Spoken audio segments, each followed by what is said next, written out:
Bine v-am găsit la cel mai nou clip de news. Astăzi o vorbim puțin despre trailerele și anunțurile ce s-au adunat cam în ultima săptămână, două, în materie de entertainment. Și aici o să vorbim strict de seriale și filme plus jocuri din Marvel, DC, Star Wars și încă ceva în plus.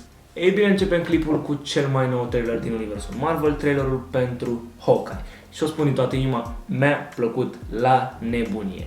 Știu că părerile sunt extrem de împărțite, sincer să fiu, cred că mai multă lume n-are o părere prea bună despre acest trailer și despre serial în general, dar mie mi-a plăcut. Abia aștept să apară, dacă mă înșel, prin perioada Crăciunului sau chiar de Crăciun o să apară, dar chiar mi-a plăcut ce ne-a arătat până acum în primul trailer. Asta și poate pentru că am eu o slăbiciune pentru Hawkeye, dar asta este cu totul altă discuție.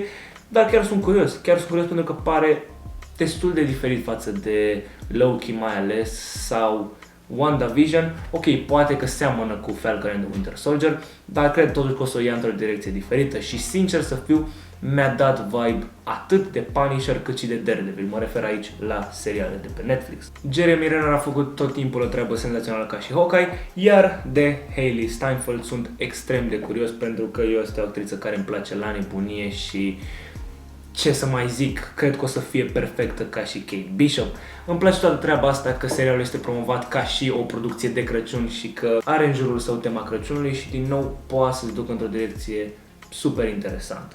Deci din nou, Hawkeye poate este cel mai așteptat de mine din tot ce am avut până acum în materie de seriale din MCU, pentru că ok, am avut prima parte, să zic așa, cu Loki, WandaVision și Falcon and the Winter Soldier, iar acum intrăm în cealaltă parte, partea a doua, începând cu Hawkeye și sunt din nou foarte, foarte curios. De la Hawkeye și Marvel o dăm direct spre DC cu trailerul pentru Injustice, pentru filmul animat Injustice.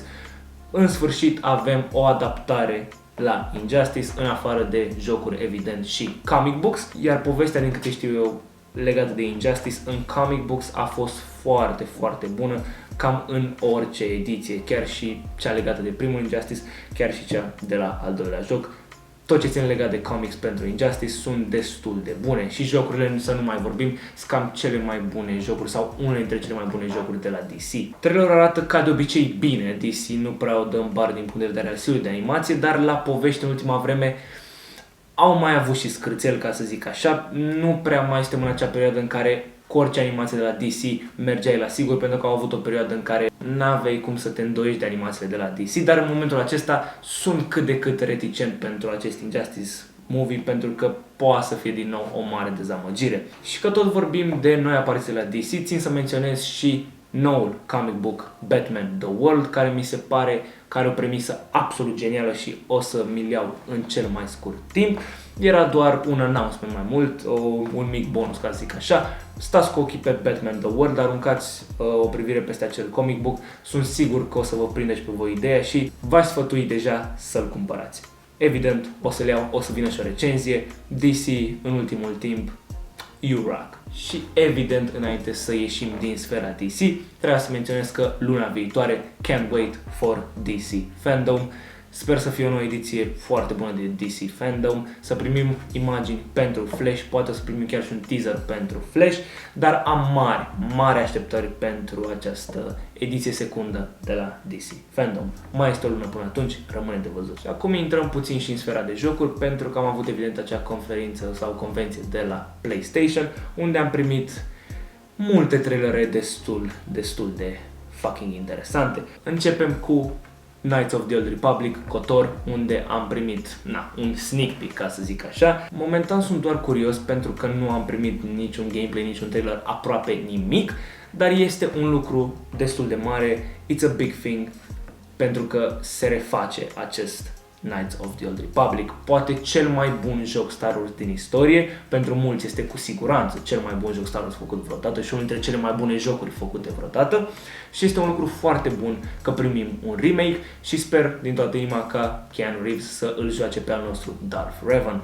Așa că abia aștept să primim și un teaser și un trailer pentru acest KOTOR, Knights of the Old Republic, și sunt foarte curios pentru viitorul jocurilor Star Wars, pentru că se anunță un viitor destul de strălucit, mai ales că Disney nu o să aibă un control atât de mare cum avea înainte asupra jocurilor și se anunță foarte multe jocuri perfecte pentru fani. Battlefront 2 avea potențialul să fie jocul perfect, nu a fost, dar mă aștept la multe alte jocuri foarte, foarte bune din universul Star Wars. Din nou, poate să se ducă într-o direcție foarte bună, au atâtea de făcut, au atâtea posibilități și cred eu că pe viitor nu prea au cum să o dea în bară cu jocurile Star Wars. Sneak peek-ul la Wolverine mi s-a părut la fel foarte interesant, dar din nou nu am primit aproape nimic. Este interesant totuși că se face, cred că întreg fanbase-ul Marvel își dorea un joc cu Wolverine. Avem unul mai de mult, dar na, este ce este. Și evident Spider-Man 2 care arată fucking amazing. Venom arată pur și simplu perfect, nu mi-l puteam imagina mai bine și abia aștept să vedem ce va fi cu Kraven the Hunter, pentru că n-aveți idee cât de mult am așteptat ca vânătorul nostru, Kraven the Hunter, să apară în sfârșit în ceva în afară de animații. Hai să vorbim puțin despre trailerul de la Gran Turismo 7, am vorbit despre el în podcastul de pe The Boys, din nou aruncați-l pe canalul The Boys, canal de podcasturi. Nu știu exact când va apărea acel podcast, dar acolo băieții nu prea m-au lăsat să vorbesc prea mult despre acest trailer, care este a piece of art din punctul meu de vedere. Am jucat Gran Turismo în trecut și pe PSP și mi se pare în continuare o super serie de jocuri, o super serie de jocuri cu mașini și abia aștept acest Gran Turismo 7, din nou arată superb. Nu știu cât de mult au investit în acest joc, dar arată absolut genial. Și îndrăznesc să zic că acest Gran Turismo 7 are potențialul să devină unul dintre cele mai bune jocuri cu mașini făcute vreodată. Nu vreau să mă duc la cel mai bun, pentru că mai este până acolo, dar poate să fie unul dintre cele mai bune. Și acum că ajungem la final, o să zic puțin de trailer la No Way Home, pentru că nu am discutat despre el pe acest canal până acum. Nu e de bine. Nu îmi place atât de tare pe cât mă așteptam să-mi placă și sunt foarte deloc hyped pentru No Way Home momentan. Da, mă aștept să treacă toată nebunia cu apariția trailerului și nu este mai lucru de spus decât că am fost mult mai entuziasmat pentru Shang-Chi decât o să fiu pentru No Way Home. Din nou, ăsta sunt eu acum dezamăgit de trailer, dar din nou filmul are un potențial imens. Am mai zis-o, poate să fie unul dintre cele mai bune filme din MCU, dar fanul din mine, momentan, este dezamăgit. Și ajungem și la final cu acest scurt update sau cu acest clip de știri. N-am mai făcut de mult un clip de genul.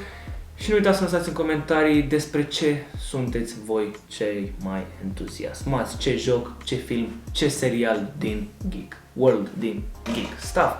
Și ca de fiecare dată, mult succes la vizionare. Nu uitați de un like, share și subscribe, un subscribe și pe canalul The Boys încă o dată. Și ne vedem ca de fiecare dată, evident, data viitoare.